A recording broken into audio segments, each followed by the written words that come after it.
Welcome to the Sons of Mjolnir podcast. The Sons of... what? This isn't your Sons of Macaroni, yeah! The Sons of Mjolnir? This is Sons of Mjolnir, yeah! Hey everybody, welcome back to another episode of the Sons of Mjolnir. As always, I am one of your hosts, Fat Thor, and today I am joined by a super special guest, my friend Sean. He is going to be the host of the Metalcore Nerds podcast. Great show. Everyone go check them out. I'm going to be putting the links in the description, and I'm sure that Sean's going to tell us a lot more about it. But we linked up. I hit up Sean because we both were lucky enough to see Invincible, the second season, a little bit early. And everyone knows me. I got to talk about it. I can't contain myself. So I invited my good friend Sean here to come and nerd out with me to do a sort of Invincible after show. So everyone, please give a warm Sons of Mjolnir welcome to Sean. Sean, thank you so much for joining me today. Oh man, thank you so much for having me. I'm so stoked to talk about Invincible. It's been a long wait for this season. Dude, yeah, super long wait.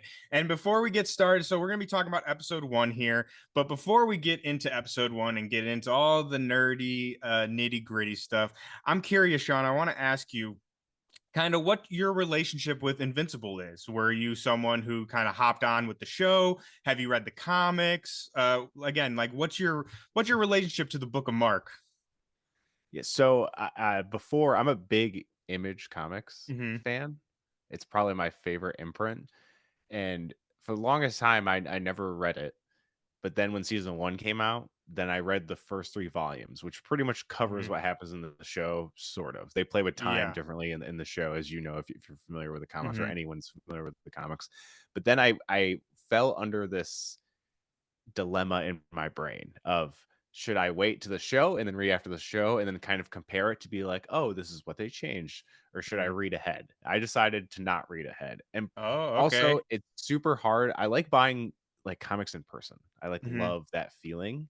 And I'm a big trade guy. I don't really like buying individual issues. I feel like it's just so hard to keep up with. So I like trades, and I don't like compendiums, which the Invincible compendiums you can find wherever, but they're so hard to read. You cannot, like, how do people read those things? Bible, dude, it's huge, literally huge. So effort and a little pleasure. Yeah. So I like the trades. So I have trades 1 through 3. Okay. I don't have the compendiums. I have the single paperback trades, and those are the only ones that are available. I think it's because that's like the new thing that everything likes to do, whether it's DC, Marvel, or Image. They'll push what's going on like while it's coming out to, you know, that's how they get sales. It makes sense. It's perfect marketing. So I have not read beyond the first 3 volumes, so I have no idea what's coming other than what I've watched of this season 2. So I'm completely in the blind, other than I know it only gets crazier, which from the first part of this season I would agree. Dude, yes, absolutely. And that's so funny because I feel like we're like almost opposites in the way that we consume like our books. Like I'm a single issue guy. Like I love, like you were saying, I totally agree. Like the feeling of, you know, going into the shop and grabbing that book like in person. And, you know, I love my single issues and my compendiums. And again, kind of opposite of yourself, I can't wait. So like I was aware of Invincible, obviously, you know, being a huge comic nerd, but I didn't get into it until the show started. And like the first couple episodes, and I was just like, I need to know everything about this like right now. So I read ahead. I skipped through things. Like I was like, I need to know everything. So like I said, I think it's funny. We kind of took different approaches to our Invincible, but I kind of wish that I didn't read ahead, just because I love this world so much. And like I remember when season 1 came out, like just like getting exposed to all this and like how exciting that was. And it's like I wish I could recapture that feeling for this new season. Yeah, it's hard because with this one, they do follow the comics pretty damn closely. They just kind of change things here and there to enhance certain things, which is really cool that obviously Robert Kirkman's so involved with the show that he can be like, oh, now that we're 10 years down the road, I can take this thing and change it. It's like I've read all of the boys, Yeah. so but they change so much stuff Oh from the yeah. comics. Like really, the only thing that's the same is like the vibe and tone of the comics definitely translates to on screen. But as far as the storyline, I think the show does it much better than the comics because the comics are kind Mhm. of all over the place. But they definitely do a good job of like twisting everything on its head and kind of taking ideas and just making it new. But Invincible is not that. Like I've read Mhm. all of the boys and I still have no idea what's coming. I can maybe guess a few things of like, oh, maybe they'll go down this road, but Mhm. not really. Yeah. It's cool. It's like you get like the small Easter eggs when they like mention a name. Like when they Mhm. mentioned Tech Knight for the first time, I was like, "Fuck yes!" And that payoff Yeah. is finally the there. the Leo meme of pointing Yes, at the TV. Yeah, but it's I've harder heard than that. Invincible because it's so close. Like the Yeah. story is the same, at least Oh, in the first three 100%. volumes. Like it was like that's what happens. Yeah, 100%. And I've heard that from a number. I gotta, obviously I'm a nerd and I'm a nerd on the internet, but I gotta be honest, I have not got into the boys yet. I mean, I've watched Oh wow! I know. Well, it's not like I don't like it or like I'm adverse to it in any way. Hmm, Like we were talking about before we started recording here, there's not enough hours in the day, my dude. Like I am consumed by fair. so much nerdy shit. It's It's fair. like I would love to just spend a whole day going down the rabbit hole of the boys, and I plan to. It just, I need to find the time to do it. But I've heard from multiple people though that the show is way better than the comic. Like with even Yeah, people going as far as saying like the comic sucks, but the show's amazing. Which again, obviously that's subjective, but yeah, I've of always course. found that super interesting because I feel like it's always The opposite. whether it's comics or like actual novels, like whenever Yeah, there's a show adaptation, even if the adaptation is great, the book is usually always better. better. Yeah, Usually, yeah, yeah. So I that's always true. found that super interesting about the boys. But you touched on something that I really want to talk about, and I think it's kind of a perfect way to open up this first episode. Is like you were saying, something that I really love about Invincible, the TV show, and as it relates to the comic, is like you were saying, they do such a great job of adapting the story to where it's the exact same story, but the way in which they pace the story is like completely different. So Yes. like where we're at right now in season 2, where that is in the comics, we're still dealing with like what's the guy's name? Machine Head and Oh the yeah, Stone guy, like from season 1. I just what's it called? The fight with Battle Beast. yeah. Yeah. All of that is like still is going on currently with all the season 2 stuff. Oh wow. So when I Okay. started diving into the comics, something that I found super interesting and I think really is exemplified even more in this second season is how they pick and choose the storylines from the comics and make it fit into this new narrative that Right. almost I would argue is kind of better. Like it's kind of more cohesive. I again, that's obviously subjective, but going off what you're saying with Kirkman being so involved, I think he's almost using the show, which I think he's even said this himself, like using the show to improve on what has been done, right? And I Yeah. just think they do that in such a cool and smart way to where they don't have to change anything. It's just fitting pieces in different places. Yeah, it's exactly. It's so cool to have that like ability. I feel like that must be like the coolest feeling in the world to like write something that's obviously very touted as a Hmm. very popular comic in its own right, and one that totally finished its run, and that he can go and like I can make something that people already loved and make it better. Like Yeah, that's awesome. literally. Uh-huh. And like I said, I love too because it's not like I mean, there's some things that are changed, like William in the books is straight, right? But I mean, that's like a minor change. But again, it to me, it's like making better changes to update the material and again make it both new and the same, right? Like you were saying, like if you watch Invincible, you can read the comic and it's like one for one, right? Yeah. Like the pacing and the places of certain things are different, but it's exactly the same. And I just think that alone is such an achievement of the show. Oh, for sure. And I think it's the was the perfect choice to make it animated, I think. Oh, 100%. You couldn't do this live action. You could not. Even though I know there's talks of a live action movie coming, which I'm I very mean, I'll watch it. Don't get me wrong. I'll be I'll be excited for it. But I think animation is where Invincible needs to live, and I think that again brings us perfectly to our first talking point. The first scene of this first episode, the first like 10 minutes. Holy yeah. shit! Like imagine doing that in live action, right? Like that's like you couldn't do it as crazy Dude. as that. No, I don't think so. Yeah, That would be you could way too try. expensive. Yeah, super expensive. But so we open up this episode in I don't even know how I don't want to give away too much because we talk about this on the Loki show that we do, but it's like when you watch all these episodes early and all at once, they start to blend together. So it's like hard to remember exactly what is revealed or like what is said in which episode. I rewatched it yesterday to make sure I didn't do that. Okay, good. So you're fresher than me. Yeah. But so they're in another dimension, not like a future, dark future sort of thing that they're in, right? And we they reveal that for sure. Okay, good. So that's in episode 1. So we see Mark in again this like future alternate dimension, and he is working with Omni-Man. And it's almost kind of takes us from season 1, like, oh, what happened after that, but in this alternate dimension. Yeah. And I mean, the first 10 minutes just blew me away. I was like, what is going on here? Like, what the hell? What did you think, Sean? What were your first thoughts when we open up? And like I said, not only that, but also Omni-Man just completely wrecks Immortal, like immediately. Yeah, again, dude. This time, yeah. For someone named Immortal, dude gets wrecked a lot.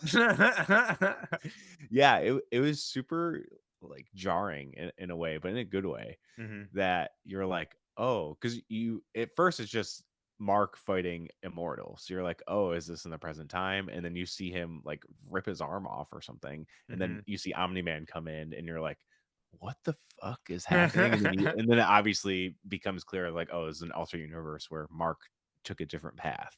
Rather than to fight his dad, he joined up with his dad, like what Omni-Man hoped. Yeah. And I love that. And I will say, and this goes for all of part 2 or part 1 of season 2, is that the trailers did such a good job of like when you see the scenes from the trailers play out in the show, they're in such a different context than what you think they would be in.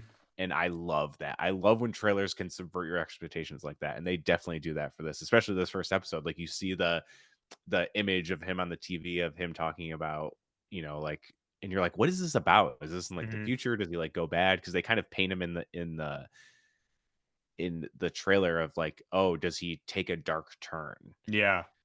And you kind of realize in this first episode, at least not yet, he's very much in that he wants to be the opposite of his father for sure in episode 1, but this totally polar opposite alternate universe version of Mark that's so brutal. And even like the part with Adam and Eve where he paralyzes her and shit, dude. That's the part I was gonna just bring up next, dude. Oh my god. So yeah, so Mark, Omni-Man. I mean, this is a spoiler talk. What am I talking about? I don't want to give away too much. This is spoiler talk here, people. But so they come in and it's like a refugee camp, and and Adam Eve's there, robots there, and Mark and Omni-Man just come in and wreck everybody. And this is another kind of going back to what we're talking about with the comics and how they translate things. So the scene plays out pretty much the same in the books, but it's very much like Omni-Man, Mark come in, fuck them up, they kill Robot, and then it's just kind of like that's kind of it. But in the show, man, they take it to that extra level. Like they just decimate everyone, and then Mark paralyzes Adam Eve. Oh, dude, that was so fucked up. Like even just thinking about it kind of makes me feel weird. Like it's just like he's like, yeah, I couldn't kill her, but she's paralyzed. Like I have people that'll take care of her. And it's like, dude, what? Like he's so nonchalant about it.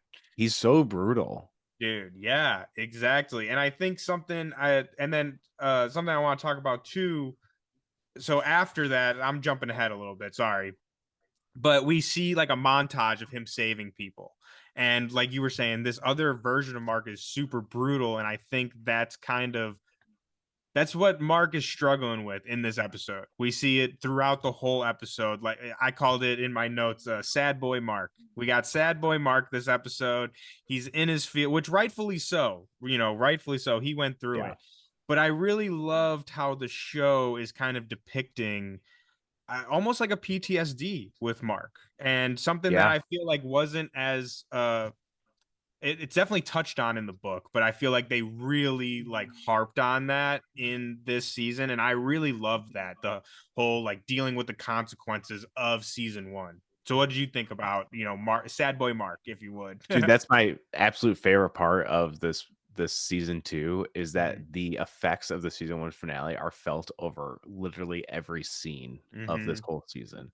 And I love that. I love when there's ramifications and consequences and stakes, and that this season just amplifies everything from season 1. And that's like the lynch point to all of that, is how he feels and how his mom, how Debbie feels about, her life of 20 years was a lie. And the same thing with him, like him growing up, like everything he knew was a lie, and he was looking so forward to become his dad, to only the biggest thing in his life, he's like, I can't be my dad. That's such like it's similar to like Loki in season 1, where he thinks he has this one purpose, and then he sees it all disappear in front of his eyes. It's like, that's such a crazy thing to even go through, to figure out that like what you think is your purpose is the opposite of what it's supposed to be. But I love seeing him, that he's like that's the kind of change you want to see. You see someone does something wrong, he's like, I want to be the opposite. And I do like how you see his like him hold back his anger, and that does play a factor. Definitely keep that in mind, of him dealing with his anger and holding himself back a little bit. But it's like so cool to see, of like how he's the opposite. And that's what I like. And that's what I kind of like about like Amazon and the superhero shows they've been doing, is they have such a realistic feel to them, even though it's like a world of fucking superheroes. It's not realistic, but like it's like a lens into like what it would look like if this stuff was real. And I love that they give us that kind of viewpoint, rather than, it's like a city gets decimated and they're like, oh, it's fine. Yeah. It's like 100%. the effects are felt in everything in this show. And I really love that. And you see him, just struggling with, I want to be a hero, but like also it's hard with his like normal life. It feels like that almost has become secondary to him. Like he still very much cares about it, but his most important thing is to like prove that he was a hero, because he feels so much guilt for all the people that died during the fight with him and his dad. Yeah, 100%. He even says it. I think he says it outright when he's talking to Amber. And he says, like, I need to be out like, I shouldn't even be here right now. I need to be out saving people to make up for all the people that died in Chicago. And I think that, like you were saying, I love seeing the ramifications of like people's choices, and especially when we're dealing with this superhero stuff, because like you said, it's super easy to just be like, okay, yeah, that happened, now it's on to the next thing. But this, I would say, not even just this episode, we're not going to talk too much further ahead, but it's felt, season 1 is felt throughout this entire season. Like I think you said it 100%. perfectly. It's like the linchpin of everything that is happening in this new season, which I absolutely love. And I think it just gives us a deeper insight to all these characters. Like season 1, we're introduced to this world. We're introduced to, Mark and the Guardians and all that. And now we're really like diving deeper into the character. And I think that applies to almost everyone, with Robot, Monster Girl. And, I think they're just doing such a great job with balancing all of these characters and giving us deeper looks into these characters. Which brings me to another topic that I really want to talk about with you, which I really loved, is Debbie, the Mark's mom.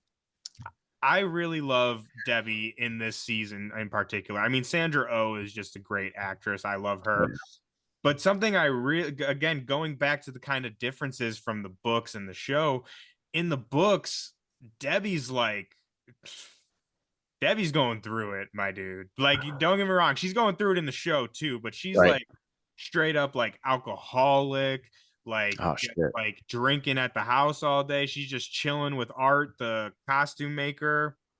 and like super shut off to Mark, which I feel like they're kind of playing they kind of switched it a little bit on us, and like that's where Yeah. we're getting sad boy Mark, where Mark is more shut off and like blaming himself, but in the books that's kind of Debbie.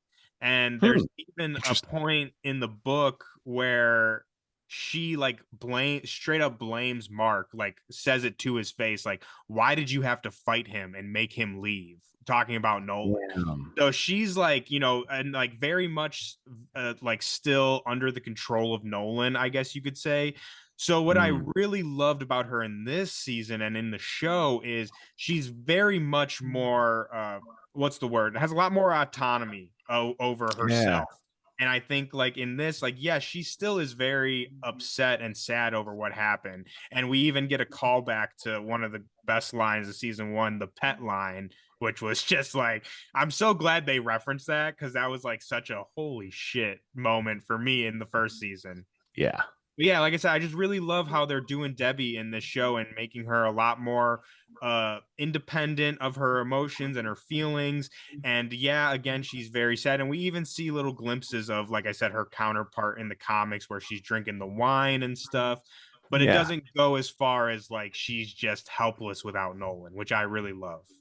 Yeah, I think they've made that way better, Mm-hmm. 100%. Because she's dealing with the trauma and the obviously the loss of her husband and like who she thought was her partner in her life for 20 years, but Mm-hmm. she's dealing with it in almost kind of like a healthy way. She's trying to be there for Mark while also trying to deal with it with herself, which obviously you're going to have ups and downs with that kind of stuff. Like it is a loss for her, regardless if he didn't flat out die or not. It's still a lot to deal with, and I'm glad that they dealt with it in a better way than they did in the books. That's Yeah. super awesome to hear. And you see Mark kind of dealing with like you mentioned, like PTSD, the trauma of the events, like even in school, because everyone in school thinks his dad blew up. So everyone's Yeah. like, oh, they thought his dad was like, when the jock comes over and was like, hey, I'm so Mm-hmm. sorry about your dad. It's like, my dad sucks and I'd be sad if he dies. Like, sir, your dad was awesome. And you hear it, Yeah. like the PTSD like ringing and stuff. And then Amber comes and like, scoops him, saves him Mm-hmm. for that stuff. So it's cool to see like both angles from how they're dealing with the loss of Nolan in their Yeah. lives. It's really cool to see. And I think it makes sense for Mark to be kind of shut off because he's a teenage boy Mm-hmm. who's now like a full-blown superhero. It makes more sense that he would act that way, and then the mother would kind of still try to be loving but still also deal with what she went through too.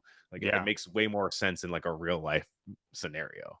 Yeah, 100%. And like I said, I just love the kind of flip in the, I guess, dealing with grief of the characters. I think it Yeah, just I fits love way that. better. And I think that's one of the reasons why I love Invincible and Mark so much, is like you were saying, like he is still a kid, and like seeing how a kid responds to these, major earth-shattering kind of things, and like you said, dealing, which is another thing I really love about this season too, is seeing Mark trying to balance, Amber and his friends and going to college while also being a superhero. And like we're saying, he's dealing with, he thinks or feels that he needs to be invincible all the time because he needs to make, Right. like, what happened with Omni-Man is 100% his fault, and he needs to not only make up for that, but I think too, which we get a little bit of from his conversation with Cecil,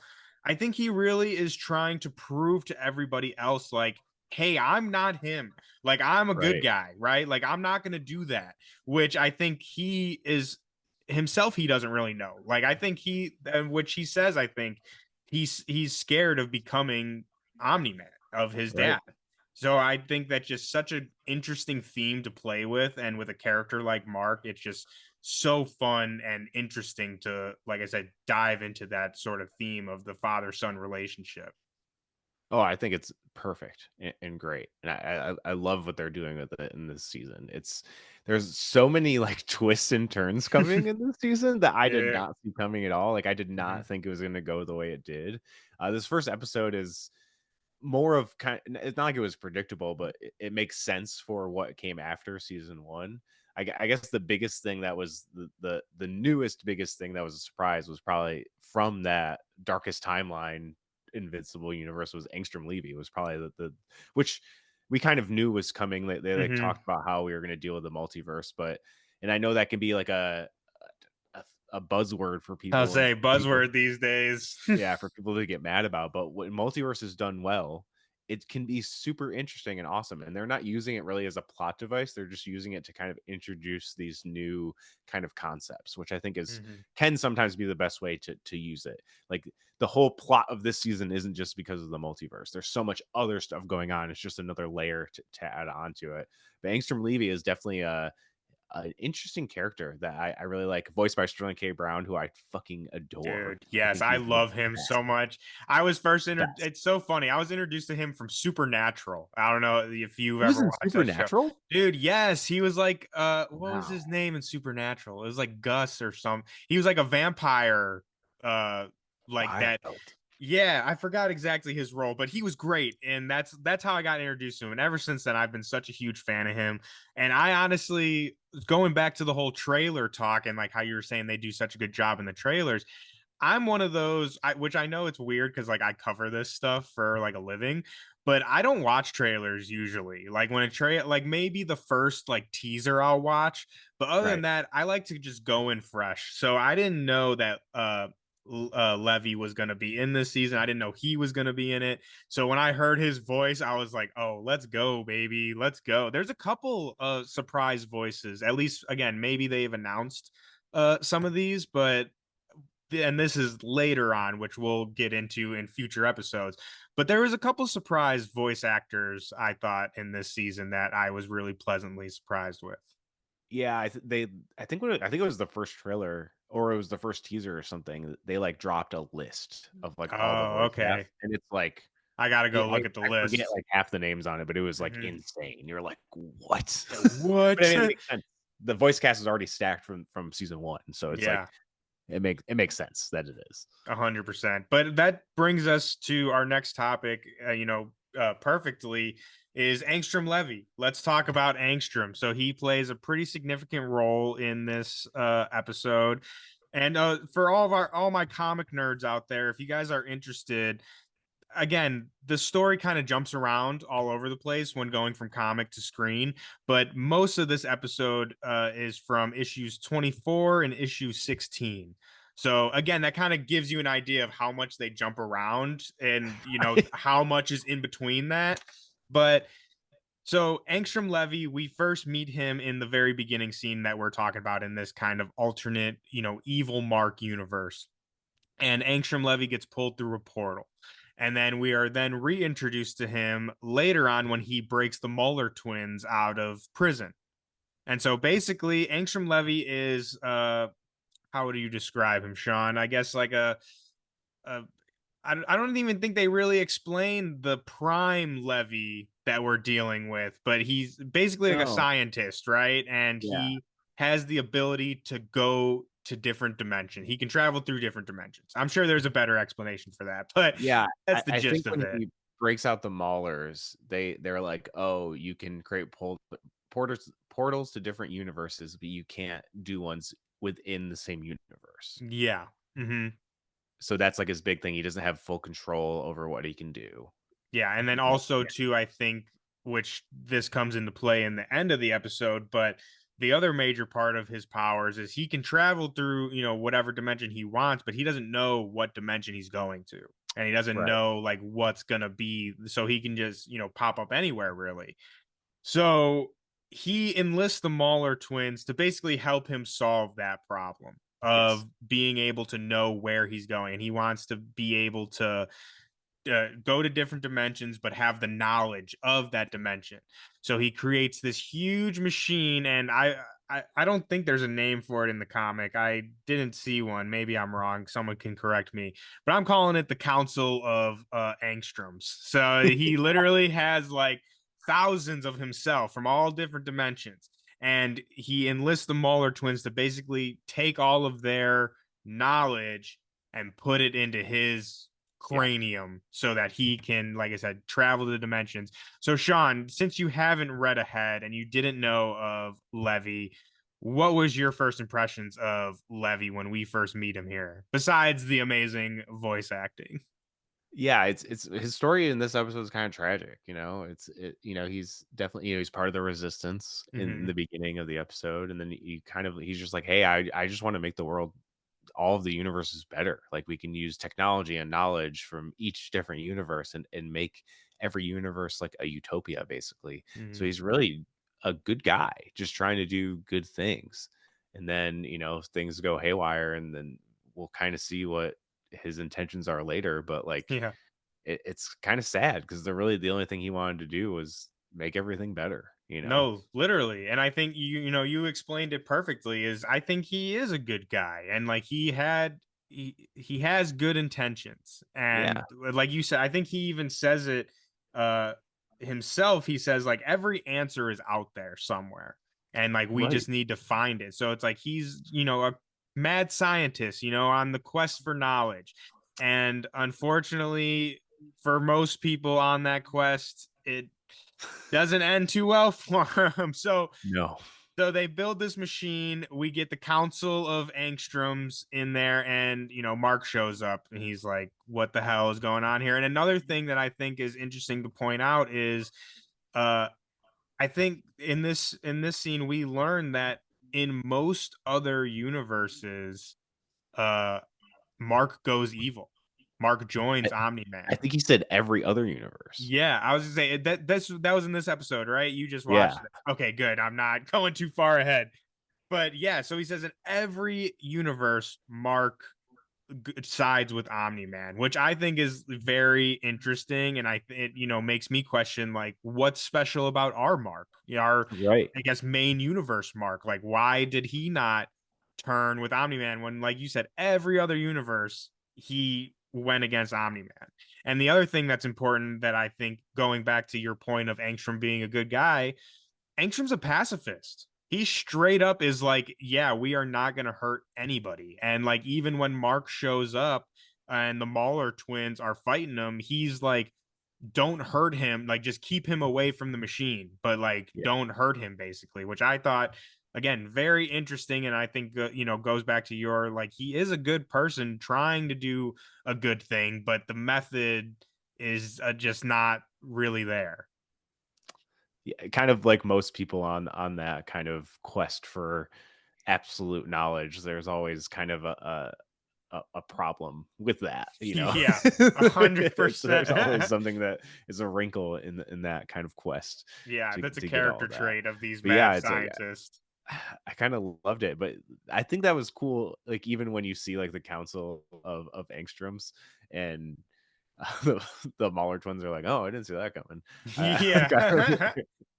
I really liked that, and then I like too how he had like different versions of the Maulers come in to like help Yes. help take out Mark and stuff. I Hmm. thought that was really cool, and just seeing Mark get his ass beat again is so sad. Dude, Not as that's the bad as other times, but yeah, that's the still. one thing I love about Mark too, and the Invincible comics as a whole, is like his name's Invincible, but dude gets his ass beat more than like any other character.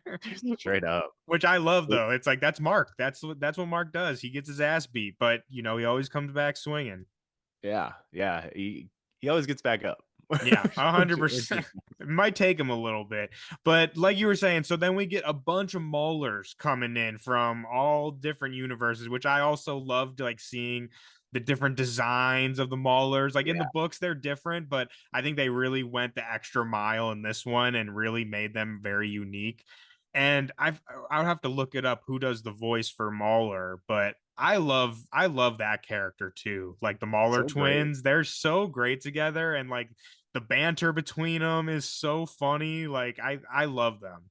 Yeah, the dichotomy of like who's the real version, which Dude. at this point I doubt any of them are the real versions. You know what I mean? Yeah. Just the way there's always two, but Hmm. there's always a clone of the one other one, and they do it so you don't know which one is the clone, and they're always calling the other one the clone. Like, I love that dynamic. It's so great because in reality they probably all are just clones. Like, the Oh originals yeah. probably died like forever ago. A You know? 100%. I mean, even just from the course of the show, I'm pretty sure if you Yeah. track it, like the original, quote unquote original had died a long time ago. But Yeah.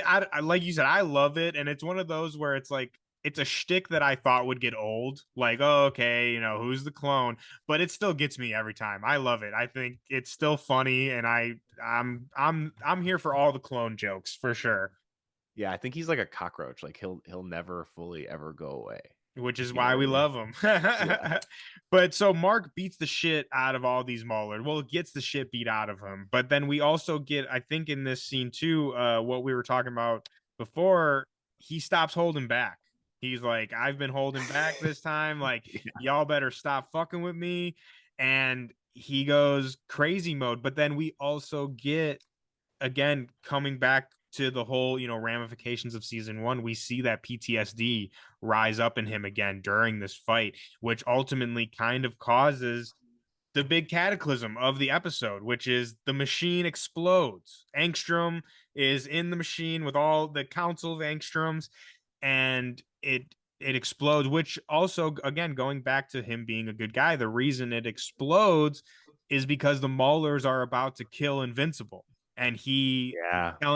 he's telling them to stop. And I think he says something like, I will not have my greatest achievement be sullied by the blood of this child, or something, you know, Right. something like that. So again, he is a good guy, but it's just he went down, he made a wrong decision, he made a bad choice.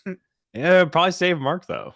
Yeah, You know? definitely say Mark, but I mean, which goes back to our kind of future dark Mark. Was that a good thing though? Mm. I don't know. I think that's the kind of question that we're left to chew on. Yeah, I mean, you're totally right. And it's tough because even when the machine explodes and you see that like all of these angstroms are dead, Mm-hmm. super fucking dead. Dude, And if you dead, think dead, dead. all of them died, the prime one does survive with kind of, all the other angstroms within his brain, which is wild. But even the consequence of that, him thinking he killed all these people, like he feels so bad. And Mm-hmm. Rexplode of all people is like, dude, he's like, you did what was right. Like, I know people died, but like, you probably saved so many other people. Mm-hmm. But it's that hard thing with superhero stuff, which I think a lot of superhero content kind of ignores that, or like it's very rare when they really dive into that, which I mean we've even seen it in like the MCU and stuff, which I think is some of their best stuff, is when they show you that even being a hero, when you do stuff, there's actions Mm-hmm. that happen and consequences for what you do, even when you're saving people. Yeah. There's always a price. And I love that they show that. And I love that Mark is like so self-aware of it. And Mm-hmm. again, that's because of season 1 of what happened with his fight with him and Omni-Man. But it's so great to him to be like, all those people just died. And it's like, it's my fault. But no, I 100% agree though. And I think that's something that, again, is why people are gravitating towards this show so much and are enjoying it so much, is I think they do it a fantastic job with, like you were saying, showing the consequences that come with being a superhero. Something that, you don't really get from the main two very much. They save the day, they, destroy a city, but then the next issue it's on to something else, right? But in Invincible and in the show, we really see the ramifications of, quote unquote saving people, which we see also with Chicago, with the, destruction that's in Chicago. So I think that's really one of the main reasons, like I said, why people love this show, like exploring that. And I also think too, it's why the show can be as brutal as it can be, which, don't get me wrong, it's just cool. Like it's cool and fun. Like when you're seeing, the big fight action scenes with, the blood and all that. But I think it's also kind of purposeful to, like we're saying, drive home the point that we're trying to make here of, like you said, like saving people comes at a cost sometimes. Like, and even though you did something good, bad things happen because of it. And again, I think that the show uses the brutality and the kind of violence sometimes to get that point across. 100%. That's like pinnacle Kirkman, I think. 100%. He uses brutality to kind of show that, to show the cost of certain things. I mean, he did it in The Walking Dead, and he does it here, I think that really takes us into episode 2. But I mean, the big thing, like we said, the machine explodes, and you mentioned this briefly, but Angstrom does survive, and he comes with like leader style, big brain, like going down is nasty. Looks nasty. Angstrom looks Pretty gross. nasty, dude. But him and Moeller survived, one of the Moelers at least, and he's all gashed up too. Yeah. So, and then which I loved, I think Invincible does a great job with this as well. Like, they always end the episode on a great note for like the title card to come up, right? And so, like, Angstrom's like, I will kill, boom, Invincible, and it comes on the screen. But yeah, so basically, Angstrom declares his revenge for Mark, and that's kind of how we leave it. So, Sean, what did you think about the ending? And again, let's just pretend real quick that you haven't seen any other episodes. What were your like, oh my god, what's gonna happen?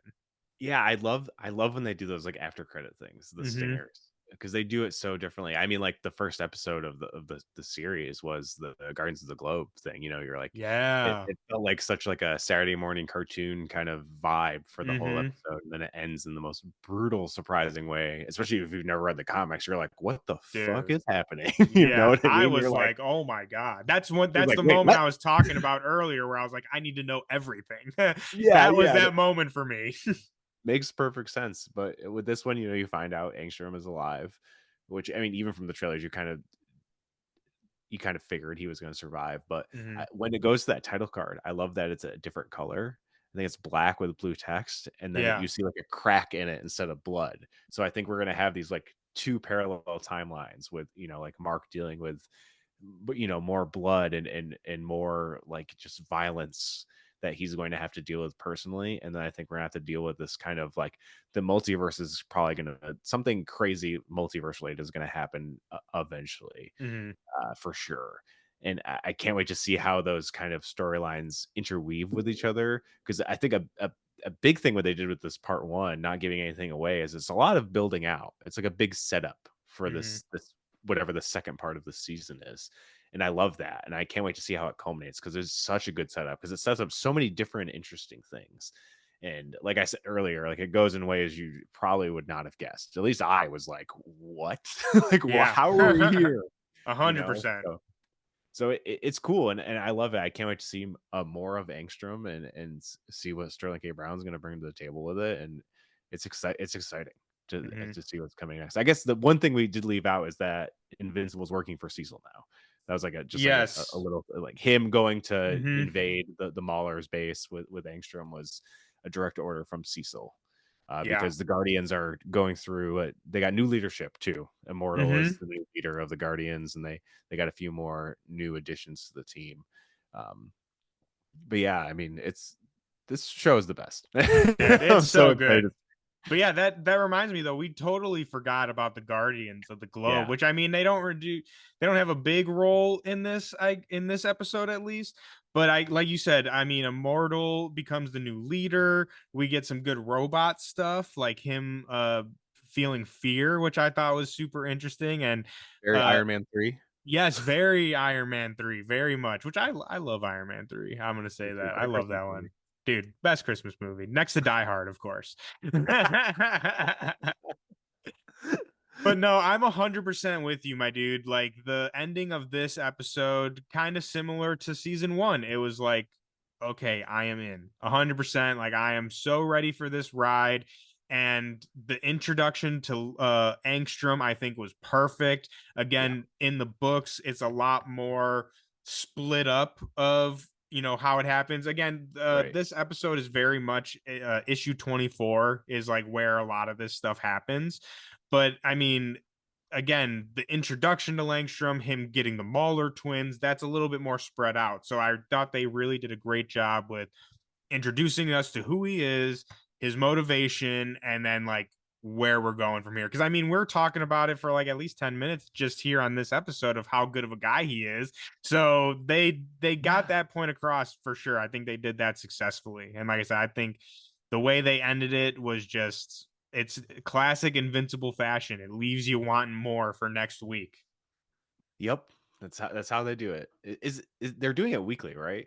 I think so. At least I hope so, because if not, we are going to be working our bones off trying to get these episodes out.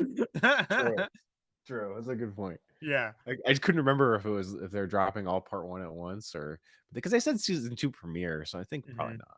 Yeah, I think it's just one episode, which, like I said, I really hope so because I'm hoping to do more of these episodes, man. It's been so Yeah, fun talking with dude. you and, breaking this down. So hopefully they do it week by week so we can come back and do this more. Yes, I agree. I agree 100%. Sean, is there anything else from this, at least from this first episode?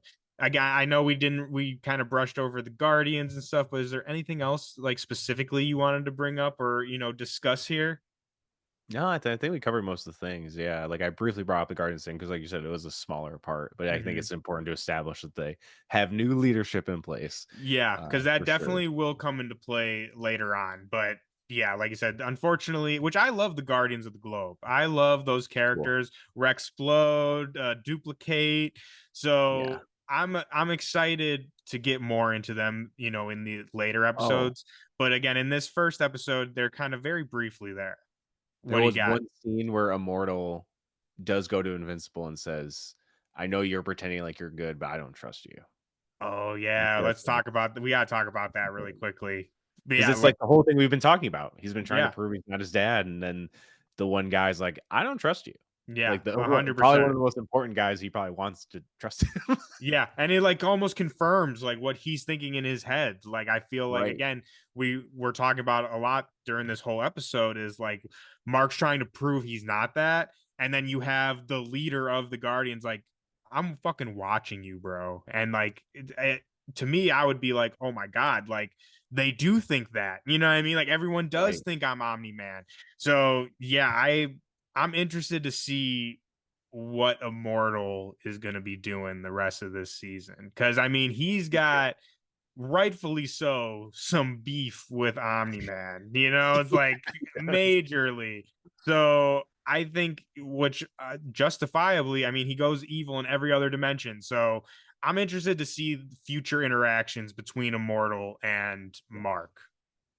Yeah, me too. It's all I gotta say is you guys are in for a ride with this season. Dude, yes, we're all in for a ride. And luckily, me and Sean are going to be here to take you all through it and hold your hands because, like Sean said, this is going to get crazy. Once again, man, I got to thank you so much for doing this with me. I know for everyone out there watching and listening, I literally texted Sean like yesterday and was like, "Hey, do you want to do an Invincible show with me?" So thank you so much for accommodating me and putting me into your schedule so we could do this. This is so much fun, and I'm just like we said, just so happy to be back in the Invincible season. I can't wait for people to watch this episode and to see everyone else's thoughts on it. Yeah, man. Honored to be here. Stoked to talk about Invincible any chance I get. So Of course. And I want to, great so stuff. this is the time I want to throw it off to you, my friend. Tell the people where they can find you. Like we talked about, you are the host of Metalcore Nerds. Tell everybody where to find you, where to find the show. Yes. So Metalcore Nerds, you can listen to it live every Monday at 7 p.m. Eastern on idobi.com, or you can download the Adobe app and listen to it there. But if you can't catch it live, it airs on all podcasting platforms right after every Monday at 7 p.m. Eastern. That's when it does. And then around 8, it's live on all podcasting platforms right after. It's a podcast where I have people from the music industry and we talk about pop culture. So if you're into heavy music, you're into pop punk music, or anything in the alternative music space, you get to hear people from your favorite bands come in and talk about things they love rather than there's a million different music interview podcasts, but I try to give them something different to talk about while promoting stuff they have coming up. I just had Ash Costello, the singer of New Year's Day, on. We talked about horror movies, which was very cool, just in time for Halloween. But got a lot of cool stuff coming up. I'm very lucky to have a lot of cool guests on there. And then I just started a new Music Friday series on the Metalcore Nerds YouTube channel. You can just go to youtube.com/Metalcore Nerds. And it's me and my friend Matt from Hops Geek News. And we talk about new music releases. We review new albums, talk about new singles that are coming out. It's a new thing we just started. So if you want to head over there and check that out, maybe find some new music you'd be into. Absolutely. Everyone, please go check out my buddy Sean. I'm going to be throwing all those links into the description so you guys can find them very easily. But please go check out Metalcore Nerds. It's a great show. I'm a huge fan. I'm a huge fan of Sean, his show. Just such a great guy. And I'm so lucky to have him do this Invincible show with me, which we haven't really thought of a name yet for what we're going to be calling this show. So it's right now to nameless, but we're recording this on Thursday, so hopefully by tomorrow I'll think of a name, and Yes. the title of this episode will have a name to it. But for now, we're just the two idiots talking about Invincible. But John, again, thank you so much for being here. I can't wait to get more into this season as we go on. For all of you watching and listening out there, I hope you guys love the first episode of Invincible and are excited to take this journey with us. If you enjoyed this talk and this episode, consider subscribing and giving us a like. And hey, maybe even throw us a comment down there. We like to talk about nerd stuff. So let us know what you thought about this episode.